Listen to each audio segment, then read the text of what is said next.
আমি এই মুহূর্তে আছি এই রাজবাড়ী সদর হাসপাতালে। এখন পর্যন্ত এই হাসপাতালে 21টি মরদেহ আনা হয়েছে এবং বাকি 2টি মরদেহ নেওয়া হয় গোয়ালন্দর উপজেলা স্বাস্থ্য কমপ্লেক্সে এবং এই 23টির মধ্যে 22টি মরদেহই পরিবারের কাছে হস্তান্তর করা হয়েছে এবং একটি মরদেহ এই রাজবাড়ী সদর হাসপাতালের ফ্রিজিং করে রাখা হয়েছে। তার পরিচয় শনাক্ত হয়েছে এবং পরিবার আসা মাত্রই তাদেরকে এই মরদেহটি হস্তান্তর করা হবে। আমরা জানিয়ে রাখি যে এই 23 জনের মধ্যে 4 জন পুরুষ, 11 জন নারী এবং 8 জন শিশু রয়েছে এবং প্রত্যেকেরই আমরা যেমনটি দেখেছি রাত যতই গভীর হচ্ছিল ততই এই স্বজনরা হাসপাতালে ভিড় করছিলেন এবং লাশ শনাক্তের বিষয়টি তারা তদারকি করছিলেন এবং যখনই শনাক্ত হচ্ছিল তখনই আইনশৃঙ্খলা বাহিনী বা হাসপাতালের পক্ষ থেকে সেই সব লাশগুলো তাদের কাছে হস্তান্তর করা হচ্ছিল এবং কিছু নিখোঁজের স্বজনকেও আমরা পেয়েছিলাম যারা এই হাসপাতাল বা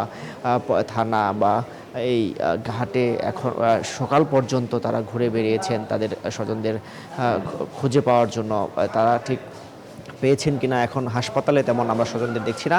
আর একটি বিষয় জানিয়ে রাখি, এখানে যে 23 জন নিহত হয়েছেন তাদের মধ্যে একই পরিবারের 2-3 জন সদস্য বেশিরভাগ রয়েছেন এবং আমরা দেখেছি গর্ভবতী নারীর মৃত্যু আমরা দেখেছি। সব মিলিয়ে এই দুর্ঘটনার পরেই রাজবাড়ী সহ এই সদর হাসপাতাল এলাকাটি ঠিক বাতাস ভারী হয়ে গিয়েছিল এবং স্বজনদের হাজারিতে কান্নাকাটিতে একদম শোকাবহ অবস্থা বিরাজ করছিল। সব মিলিয়ে আমি বলি এখন পর্যন্ত 22টি মরদেহ হস্তান্তর করা হয়েছে এবং প্রত্যেকেই দাবি করছেন এমন দুর্ঘটনা যেন আর না ঘটক। এই ছিল আমার কাছে সর্বশেষ সদর হাসপাতাল থেকে। সাদিয়া।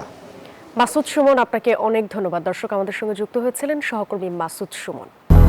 200-র বেশি সার্ভিস ও ফিচারে লেনদেনের সব বিকাশ অ্যাপে সম্ভব।